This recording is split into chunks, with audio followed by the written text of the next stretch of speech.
Que a graça e a paz de nosso Senhor e Salvador Jesus Cristo esteja em cada coração. É com muita alegria que nós estamos aqui para mais uma videoaula. A nossa ferramenta disponibilizada no nosso site www.eadelages.com.br. E hoje nós estamos aqui para a lição de número 10, que tem como tema ética cristã e vida financeira.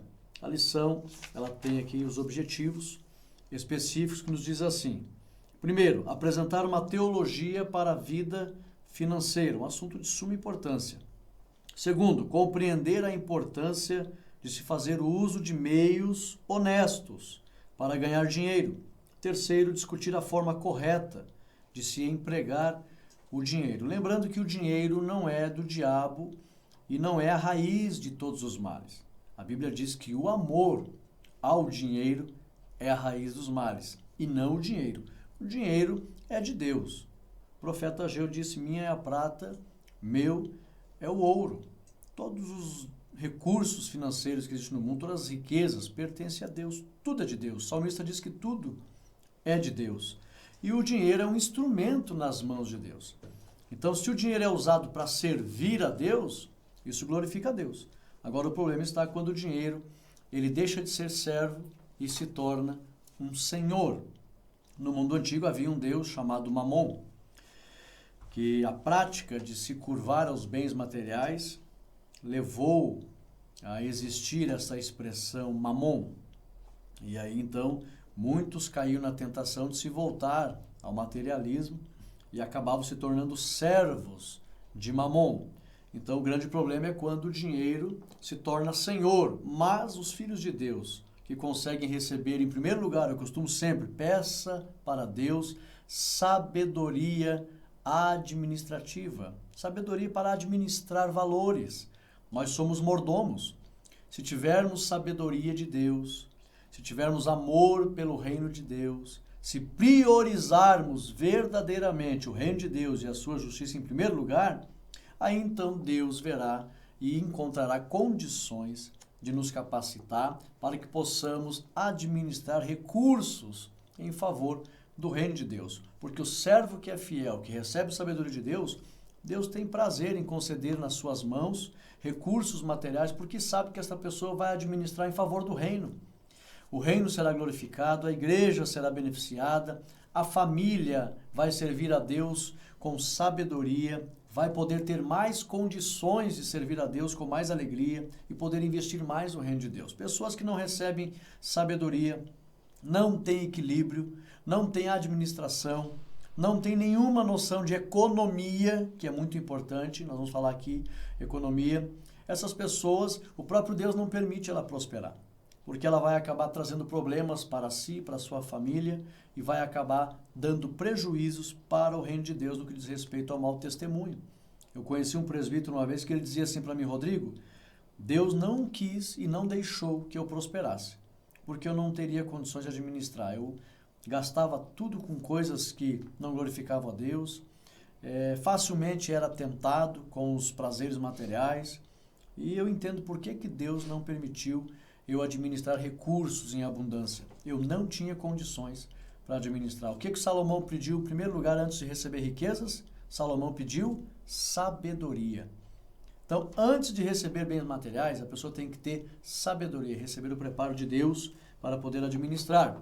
Então, nós vamos ver aqui 3 objetivos específicos. Apresentar uma teologia para a vida financeira, lembrando que o dinheiro não é do diabo, o problema é o amor ao dinheiro. Compreender a importância de fazer uso de meios honestos para ganhar dinheiro e discutir a forma correta de se empregar o dinheiro. A lição tem 3 partes. A primeira parte diz uma teologia para a vida financeira. O que a Bíblia explica acerca disso? Explica. Segunda parte, meios honestos para ganhar dinheiro. E a terceira parte, como administrar o dinheiro. Lembrando que nós somos mordomos, devemos administrar de acordo com a vontade de Deus. Entender que tudo é de Deus e Ele pede que apenas 10% a gente devolva a Ele. Dízimo não se paga. Vamos falar do dízimo agora? O dízimo não se paga, o dízimo se devolve. E outro dia, conversando com os pastores aqui no Lares, eu falei, o crente que é fiel dizimista, que a lição vem falando aqui, que o dízimo foi praticado antes da lei, foi confirmado na lei, pela lei, e foi também confirmado pela graça, por meio do Senhor Jesus. Então, o dízimo, a pessoa que é fiel no dízimo, ela acaba se disciplinando para economizar. Na prática da economia, ela acaba se aperfeiçoando. Por quê? Porque ela separa, devolve o 10% do Senhor, e essa prática de devolver, de separar o 10% do Senhor, devolver para o Senhor, já faz com que ele também separe um pouquinho para ele.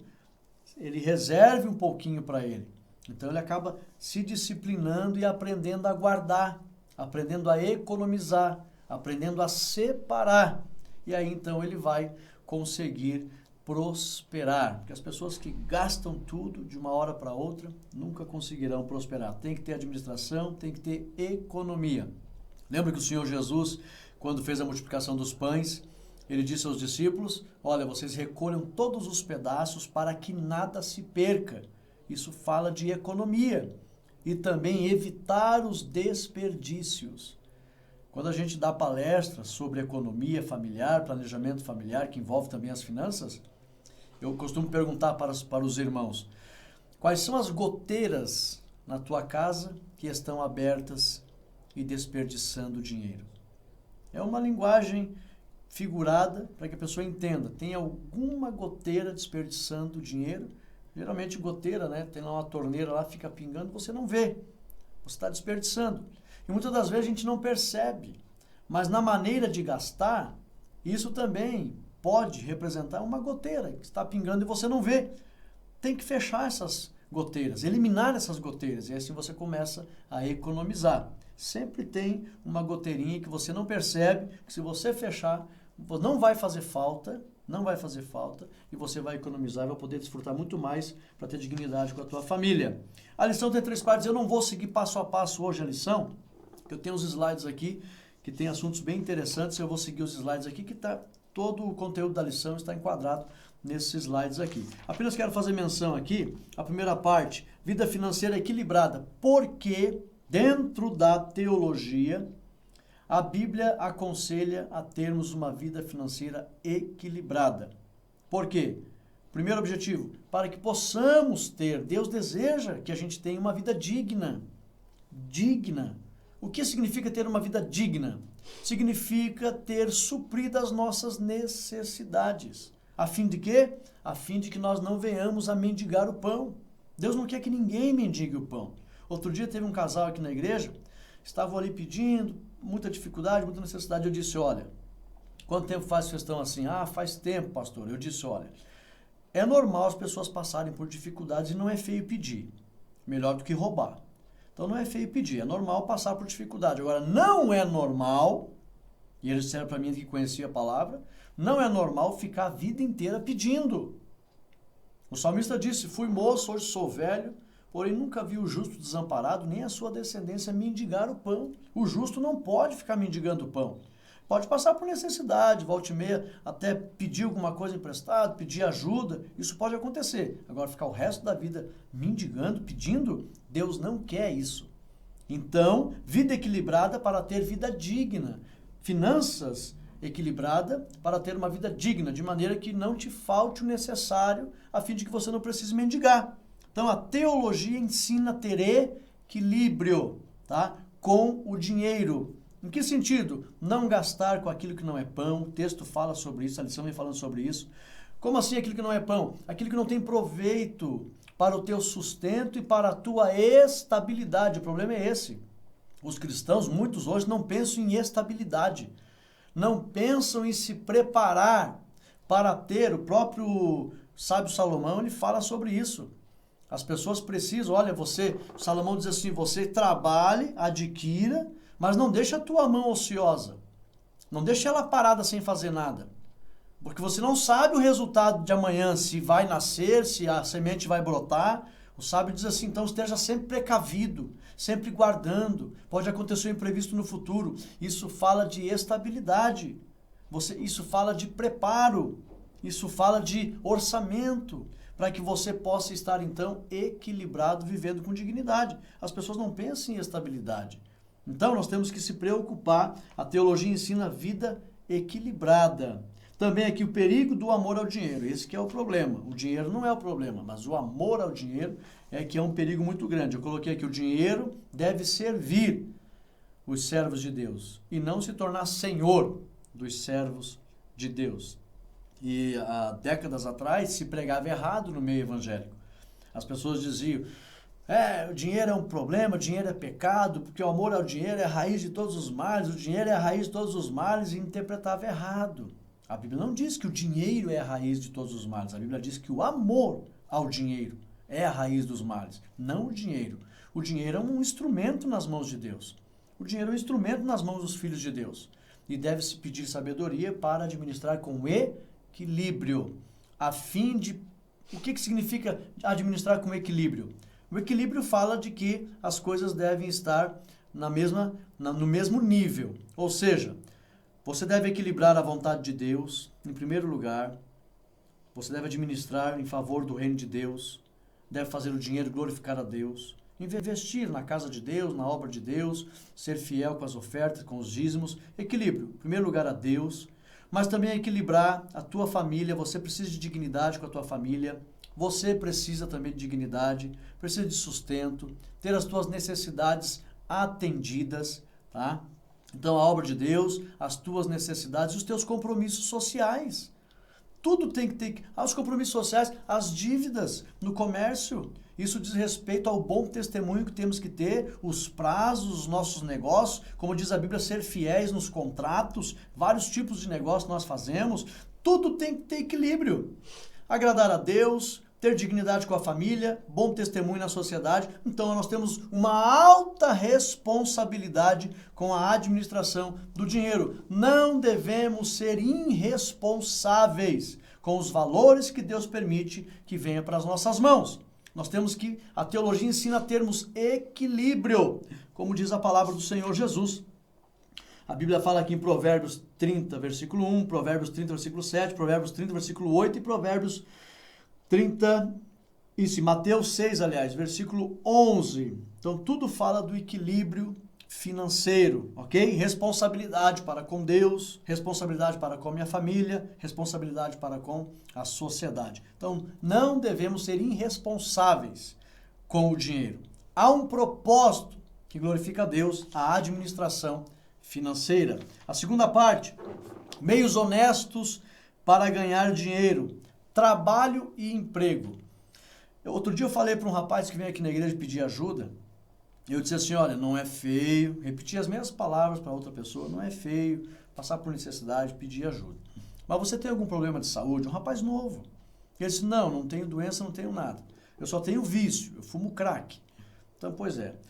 Você tem alguma debilidade física, algum problema que te impeça de trabalhar, um problema mental, físico? Não tenho nada. Tenho saúde, posso trabalhar. Pois é.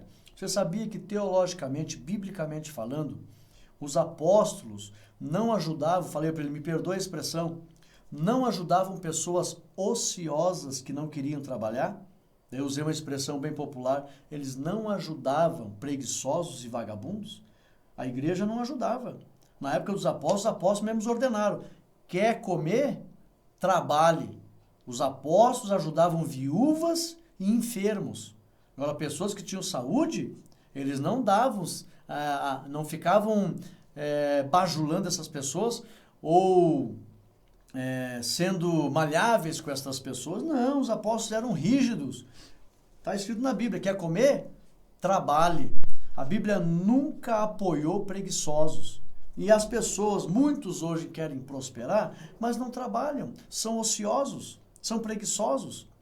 Não existe como você ter uma vida equilibrada se a pessoa não quer trabalhar, granjear. A Bíblia diz que o Senhor, ele trouxe uma parábola que foi colocado nas mãos de servos talentos. E o que os servos fizeram? Granjearam, negociaram. A intenção de Deus, a vontade de Deus é que a gente multiplique o que a gente tem. Não com uma intenção maligna de concorrer, de querer ter mais, não. Mas para que a gente possa viver com dignidade e fazer com que os bens materiais glorifiquem a Deus. A intenção é prosperar, é aumentar. E tem muitas pessoas que não querem trabalhar, não querem se organizar para prosperar, não se preocupa com isso. E aí, então, não vão prosperar. Então, aqui, trabalho e emprego, principalmente no que diz respeito a ter fonte de renda para suprir as necessidades. As pessoas que não querem trabalhar, não achem que a igreja tem o dever de sustentar preguiçoso, que tem saúde e pode trabalhar. A igreja não tem esse dever. A igreja tem dever de atender os necessitados, viúvas, enfermos, pessoas que verdadeiramente têm problemas, que passam por situações de dificuldade. E também não que a igreja vá se omitir em ajudar uma vez ou outra, mas ficar a vida inteira ajudando pessoas ociosas, aproveitadoras, não, de forma alguma. A Bíblia não aconselha. Pessoas que têm saúde devem trabalhar. Então aqui a escolarização e mobilidade social, outra coisa. Existe na sociedade a possibilidade de você mudar de classe. Quando nós falamos de mobilidade social, significa que você pode sair da classe baixa para a média, da classe média para a alta. A sociedade oferece todas as condições para isso. Basta o quê? Interesse próprio em querer melhorar de vida. Deus deu todas as condições para o ser humano prosperar e viver com dignidade. Deus deu inteligência, Deus deu um modelo educacional, a pessoa pode entrar, tem escola pública, pode aprender, buscar o conhecimento, colocar o conhecimento em prática, contribuir para a sociedade, criando coisas para favorecer o desenvolvimento social e sendo beneficiada com isso, vendendo ideias, vendendo mão de obra. Eu estive lá em Israel, eles são muito prósperos. Eu perguntei para a moça lá, eles vivem do quê? Aqui a grande maioria da região aqui é deserto. Ela disse, eles vendem conhecimento. Eles buscam conhecimento e vendem ele. Então, Deus deu todas as condições para o ser humano poder viver com dignidade. Basta a pessoa querer. A mobilidade social, a escolarização, tem pessoas... Hoje, irmãos, eu costumo aconselhar os adolescentes. As pessoas que não se preocupam em ter uma faculdade, um curso superior, eles terão os trabalhos menos remunerados na sociedade. Dificilmente a pessoa vai ter uma excelente remuneração se não tiver um grau de conhecimento, não tiver uma profissão. E hoje você precisa fazer um curso superior. Por quê? Porque o desemprego é muito alto. Você chega, uma empresa está oferecendo 10 vagas, vai aparecer ali 1.000 pessoas.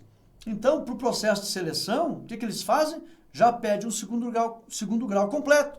Já vai diminuir o número de pessoas, mas mesmo assim vai ficar muitas pessoas. De repente vai ficar lá ainda 300 pessoas. Aí eles, não, peçam um curso superior.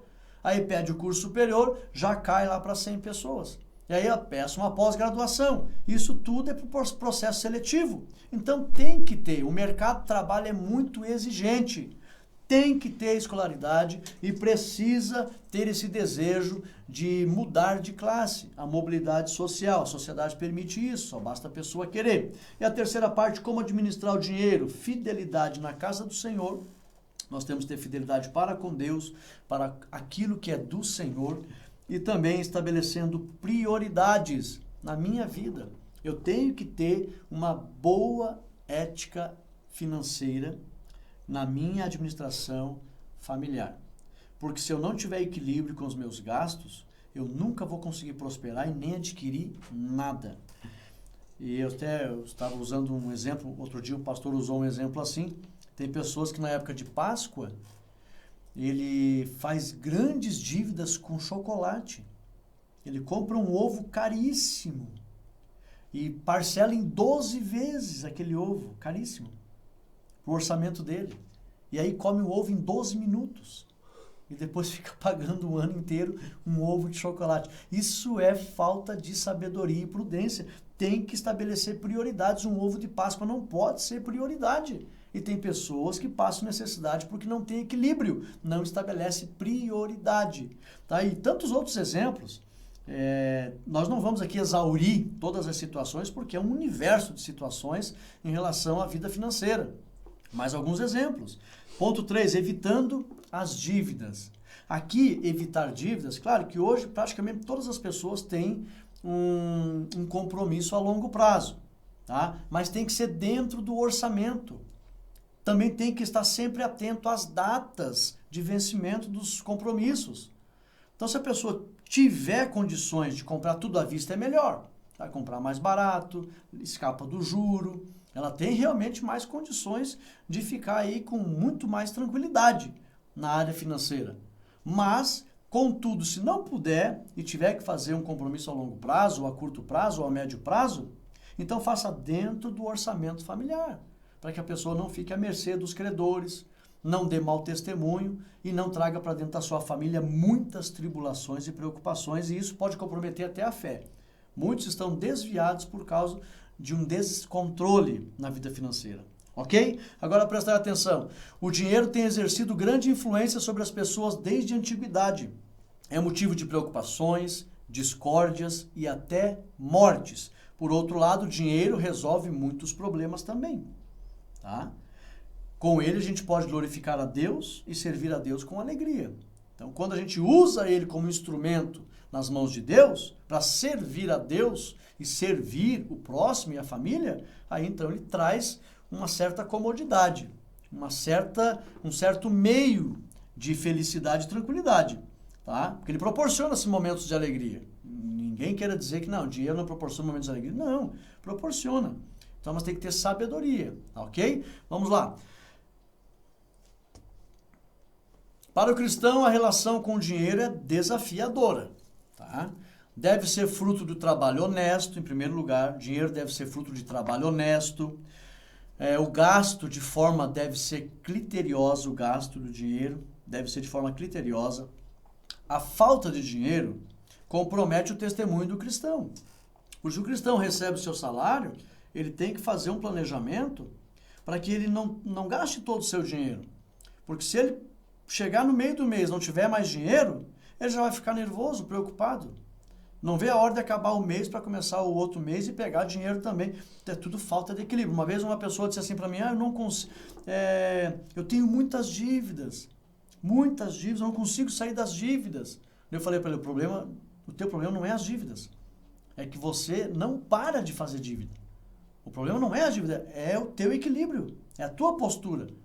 Pare um pouco de fazer dívidas, só compre o necessário.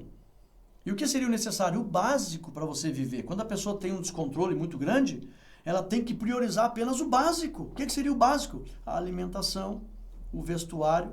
Se você tem aquela roupinha, aquele calçado, segure, não compre já. Mantenha limpinho que dura tempo. A alimentação, tá? O básico na alimentação, tá? O necessário, não esbanjar.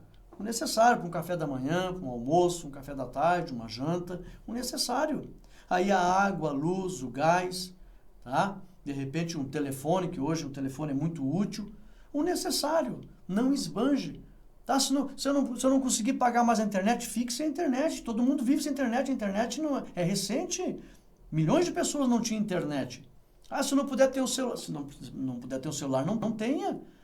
Se não puder, tem um monte de coisa que a gente pode viver sem. Tem que ter o necessário. Falta de dinheiro compromete o testemunho do cristão. Tem pessoas que querem manter o nível de vida sem ter condições. Entra num labirinto, não consegue sair, um labirinto de dívidas e problemas, isso compromete até a fé. O cristão deve ter cuidado e disciplina na administração do dinheiro. Deve ser fruto de trabalho honesto. A Bíblia fala muito sobre o dinheiro. Devemos nos atentar para esses ensinos. Nossa vida financeira também deve ser meio de glorificação a Deus. Olha só, o dinheiro em si não é mal. Tá? É o uso errado do dinheiro, é o uso que fazemos dele que determina se ele será uma bênção ou uma maldição. Enquanto é servo, é bênção.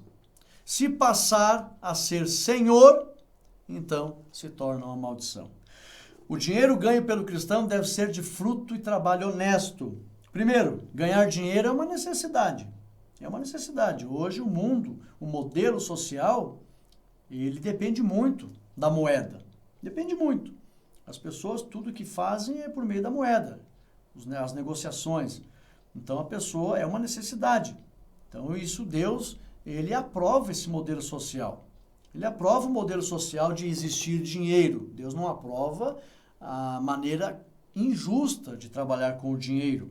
Seja injustiça social, uma injustiça na distribuição de renda por parte do governo e tudo que é errado, corrupção, Deus não aprova. Mas a existência do dinheiro no meio social, Deus aprova. Não tem problema nenhum. O próprio Senhor Jesus disse, dai a César o que é de César, não tem problema, mas dê a Deus o que é de Deus. Então, impossível viver sem dignidade. Então, o dinheiro hoje, ele traz dignidade para as pessoas. Então, a Bíblia prioriza a dignidade, e já que faz parte o dinheiro, então nós temos que ter sabedoria para administrar o dinheiro. Alguns buscam, olha só, no jogo, jogos de azar, outros enganam seus semelhantes, uns vendem o próprio corpo, e há aqueles que até roubam para conseguir o dinheiro. Essas coisas é condenado pela Bíblia. À luz da palavra de Deus, essas coisas entristecem muito a Deus. Segundo o ensino bíblico, o dinheiro adquirido deve ser fruto do trabalho honrado e honesto. Tá? Aqui vai uns textos para os irmãos, Provérbios 11, 18, Jeremias 22 e 13, 2 Tessalonicenses 3, 10 ao 12 e 1 Timóteo 5 e 18.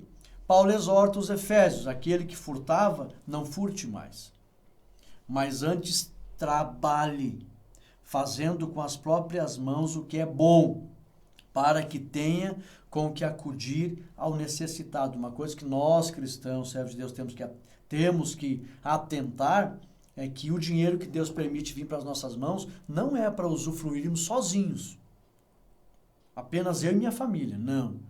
Deus tem um propósito com esse dinheiro para que eu, minha casa e o próximo, aquele que está perto de mim, e hoje tem condições de atender até a quem está longe, também possam viver com alegria e dignidade.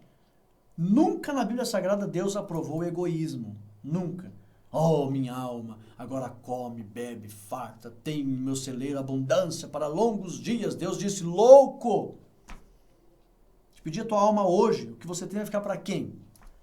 Não, a gente não pode ser egoísta, ok? Vamos lá?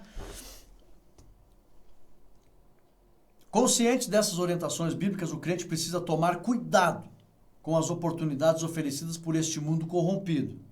O mundo oferece muitas oportunidades de ganho fácil, porém injusto e incorreto. É preciso resistir às tentações das opções que mostram vantajosas ou que se mostram vantajosas, mas que são ilícitas, imorais e injustas. Tem um hino que diz, o mundo abre muita porta muito fácil de entrar. Riquezas, famas, vida fácil, o inimigo sempre vem nos apresentar. Então nós devemos ficar atentos, porque o inimigo chegou para Jesus e disse, ó, tudo eu te darei. Então existe muita maneira de conquistar bens e adquirir dinheiro que não agrada a Deus. Tem que tomar muito cuidado. A maneira como o cristão gasta seu dinheiro deve ser criteriosa. O cristão é mordomo de Deus, incumbido de administrar com sabedoria os bens que lhes são confiados pelo Senhor. Mateus 25, 14 ao 30. Olha só o que diz a Bíblia. Por que gastais o dinheiro naquilo que não é pão? Esbanjar dinheiro, gastar assim, isso não é prudente aos olhos de Deus. O vosso suor naquilo que não satisfaz. Ouvi-me atentamente, comei o que é bom e vos deleitareis com finos manjares. Isaías 55 e 2. Então, é uma recomendação bíblica de não gastar o dinheiro à toa com aquilo que não vai trazer estabilidade para a família, nem para ele, muito menos para o reino de Deus. Tem que tomar muito cuidado com isso. Tiago ainda afirma, pedis e não recebeis porque pedis mal. Para o quê? Para esbanjardes com os vossos deleites. Deus não faz ninguém prosperar se essa pessoa ou se essas pessoas têm intenção de somente esbanjar com seus deleites. Deus não dá. Se a pessoa é generosa, se a pessoa é caridosa, se a pessoa tem amor ao próximo e a pessoa é fiel a Deus, Deus faz questão que essa pessoa, e se ela se preocupa ainda com o testemunho diante de Deus dos homens, Deus faz questão que essa pessoa prospere, porque Deus será glorificado, a família dela será edificada e servirá a Deus com mais alegria, e a igreja será ainda grandemente edificada, porque será favorecida com a generosidade desse cristão que está administrando os bens do Senhor. Aí Deus faz prosperar, do contrário, Deus não dá. Olha só, lembrando que uma pessoa até pode prosperar fora da vontade de Deus. De que jeito? Se a pessoa trabalhar demais, ser escrava do trabalho, tá? Ela trabalha de dia e de noite, ela usou a inteligência, adquiriu conhecimento, ela vive só em função do trabalho, ela vai prosperar também, adquire muitos bens. Porém, onde é que está o problema nisso, Rodrigo? A Bíblia diz que prospera com enfado, com fadiga, com dores, o pão das dores. Não há felicidade nisso. A Bíblia diz que os servos do Senhor, não que eles são ociosos, mas que eles são pessoas que equilibram. A pessoa não pode viver só em função do trabalho, também ser escrava do trabalho. Tem que equilibrar. Se tornar avarento, só querer trabalhar, tem que equilibrar. A Bíblia diz que os servos do Senhor têm sabedoria enquanto eles dormem. Deus lhe providencia o pão. Eles são trabalhadores, não são ociosos, mas eles equilibram. Eles trabalham, tiram tempo para o trabalho, para Deus, para a família, para o próximo. É equilíbrio. Então tem pessoas que pode até prosperar, mas se viver só em função do trabalho, não vai ter paz. Vai prosperar com fadiga e vai comer o pão das dores. Olha só, perguntas para os irmãos meditar. Por exemplo, o uso que fazemos do nosso dinheiro deve se submeter a alguns critérios. Olha só, o que pretendo fazer com o meu dinheiro é lícito, louvável e justo? Tem que se perguntar. O que será adquirido é realmente necessário para a minha vida e minha família? É realmente necessário? Esse é o momento ideal para adquirir o que estou pretendendo? Eu tenho beneficiado com o meu dinheiro alguma pessoa carente? Esses dias um irmão chegou para mim e disse, rapaz, como Deus tem me feito prosperar? Eu falei para ele, olha, há uma grande responsabilidade nisso, hein? Ele, por quê? Deus nunca permite que alguém prospere sem um propósito para com a sua obra. Porque nós somos mordomos. Se Deus permite eu administrar bastante, Deus tem um propósito com isso em relação ao seu reino. Não é para mim usufruir de forma egoísta sozinho. Pense nisso, irmão. Falei para ele. Tem muita responsabilidade você estar prosperando. Louvado seja Deus por isso. Isso é bom. Não estou dizendo que não é bom prosperar. Mas em relação, esse é o momento ideal. Por exemplo, eu tenho beneficiado com o meu dinheiro alguma pessoa carente? Eu tenho favorecido o reino de Deus, a obra de Deus, a igreja? Então tem que prestar atenção. Eu tenho sido fiel e liberal em relação aos meus compromissos diante de Deus e da sociedade? São perguntas que a gente tem que fazer. Se puder responder positivamente a essas questões, por certo, o cristão saberá gastar criteriosamente o seu dinheiro. Aliás, o dinheiro que é do Senhor, mas que também foi confiado para ser bem administrado. A gente fala, né, vai administrar bem o seu dinheiro. Aliás, na verdade não é nosso, é do Senhor e Ele permitiu que eu administrasse. Vamos lá? A vida financeira do cristão deve ser bem organizada. Houve época em que ser crente era sinônimo de honestidade e critério. E crédito, aliás. Hoje há uma enorme desconfiança por parte da sociedade. A responsabilidade financeira faz parte do testemunho do crente. Então, nós temos que ter muita responsabilidade para dar um bom testemunho. Tem pessoas que não têm responsabilidade. Para cumprir essa responsabilidade financeira, algumas atitudes são fundamentais. Primeiro, planeje os seus gastos, de acordo com os seus vencimentos, vivendo dentro do orçamento. Nunca faça gastos além daquilo que você ganha. Segundo, aprenda a economizar, atendendo às suas necessidades básicas e evitando gastos supérfluos. Nós temos que economizar. Jesus ensinou acerca da economia. Contente-se em viver dentro das suas condições, sem inveja, sem competição com os vizinhos e outras pessoas. Eu costumo orar pelos meus vizinhos e dizer, Jesus, faz eles prosperar, Senhor, que se eles viver bem, viver alegre, viver contente, eles nunca vão me incomodar. Nem que prospere mais do que eu, mas sempre desejo que todo mundo prospere e adquire. E se eu vejo algumas pessoas adquirindo, eu não tenho inveja. Por quê? Que bênção, é o tempo dele. Chegou o tempo dele, lutou, batalhou, conquistou. Meu tempo vai chegar também. Eu tenho desejo de prosperar, mas dentro do tempo de Deus. Eu fico feliz com a bênção que os outros adquirem, sabendo que o meu tempo vai chegar também. Então a gente tem que se alegrar e nunca invejar ninguém. Contente-se em viver dentro das suas condições. Viver de aparência não dá, irmãos. Eu me lembro quando eu saí, eu congregava nos bairros, eu vim congregar na sede.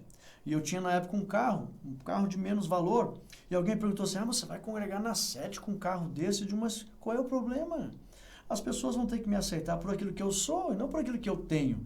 Tá, mas você não se preocupa em conseguir um carro? Não, quando eu tiver condições, eu vou adquirir dentro das minhas condições. Eu prefiro deitar no meu travesseiro, dormir em paz, do que andar bonitinho aí mostrando algumas coisas para os outros e não ter paz no meu coração de saber que eu estou devendo e não vou conseguir pagar. Então, nunca me preocupei em querer viver de aparência, sempre vivendo dentro das minhas condições, porque eu aprendi que isso traz paz. E a grande riqueza é a paz. Não é os bens materiais, é a paz. Então, contente-se em viver dentro das suas condições. Não se deixe levar. As pessoas têm, amém, glória a Deus, isso é maravilhoso. As pessoas, quem dera todo mundo tivesse, para viver bem. A gente tem que desejar o bem das pessoas.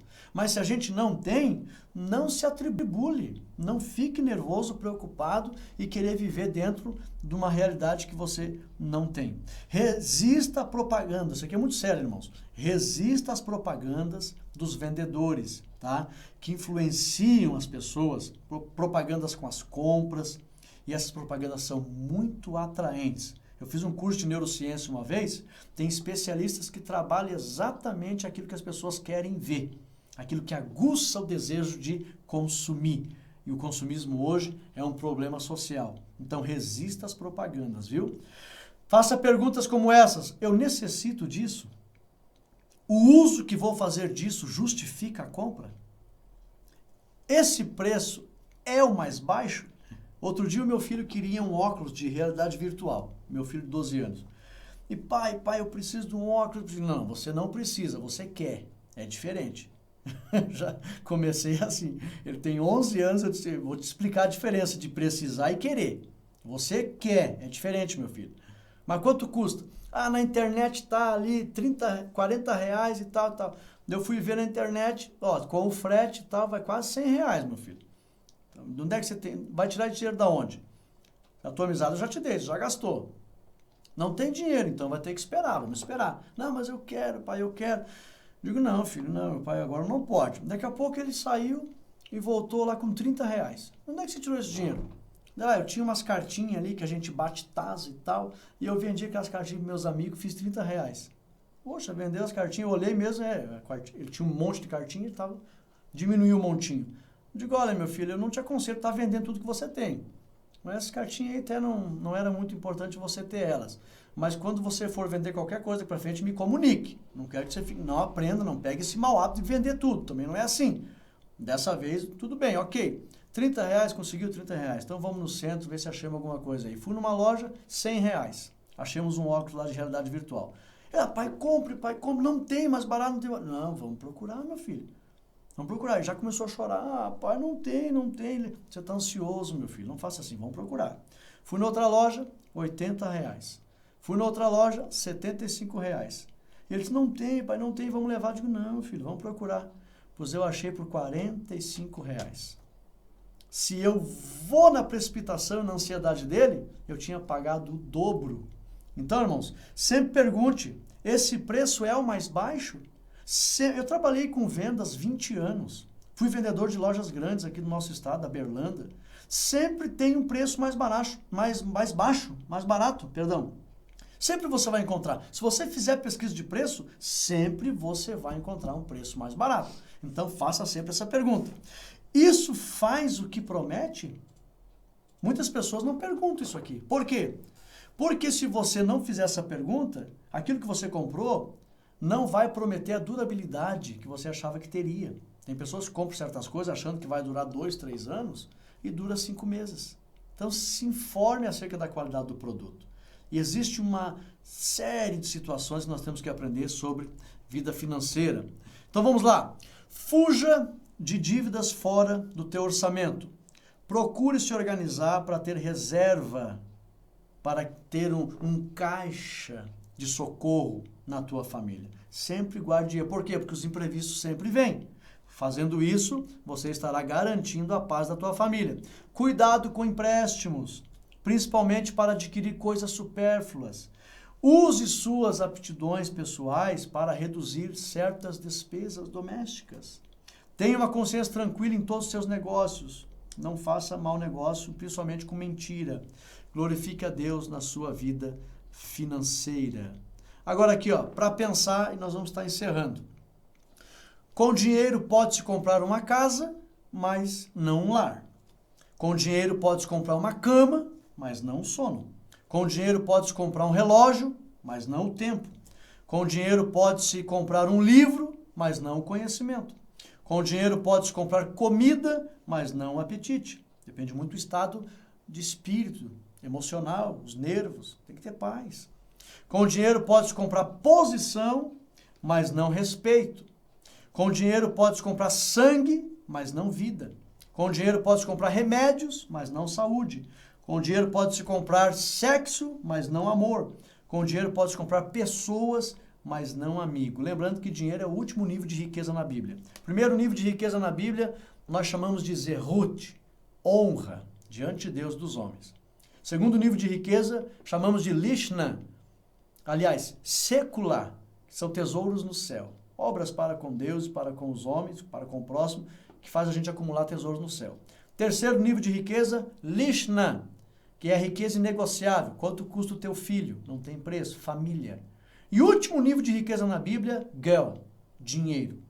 Então, honra, tesouros no céu, família, em último lugar vem o dinheiro.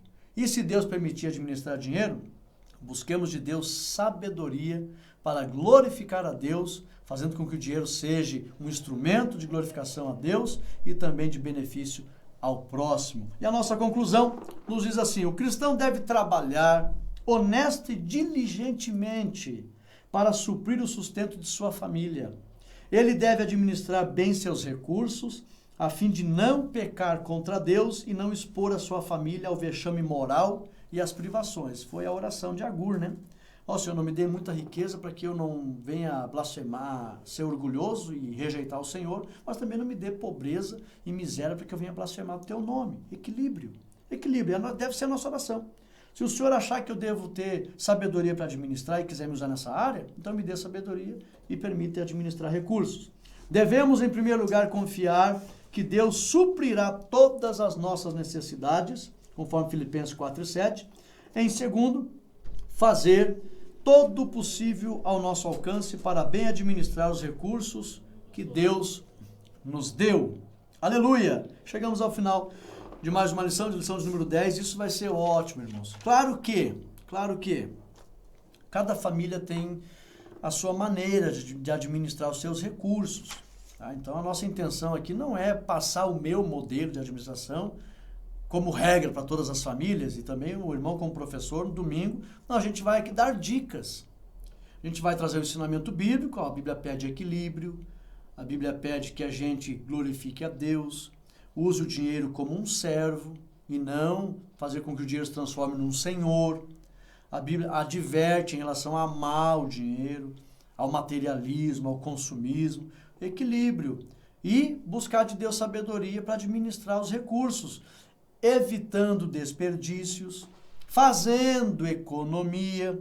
São conselhos bíblicos e também cristãos para que os irmãos possam viver com alegria. Tá? Nosso objetivo não é entristecer as pessoas e nem dizer, uns têm mais, outros têm menos, quem tem mais é sábio, quem tem menos é tolo. E não ser radical com as explicações, não é isso o objetivo da lição, mas é orientar e dizer que é possível ter uma vida equilibrada, administrar o dinheiro com sabedoria, para que Deus seja glorificado, as famílias sirvam a Deus com alegria e dignidade, e o bom testemunho do Evangelho seja visto e presenciado por todas as pessoas que nos rodeiam.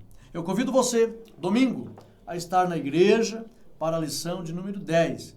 Deixa o teu ok aí, compartilha essa lição, peço a compreensão dos irmãos. Nós tivemos aí em reforma no estúdio, melhoramos a nossa mesa, algumas reformas no sistema, e aí não pudemos publicar a lição de número 9. Mas eu glorifico a Deus a paciência dos irmãos, a compreensão dos irmãos, e rogo as orações dos irmãos para que nós possamos continuar com esta obra. Domingo, então, nas igrejas, nós estaremos aprendendo a lição de número 10. Fiquem todos na paz de Cristo Jesus.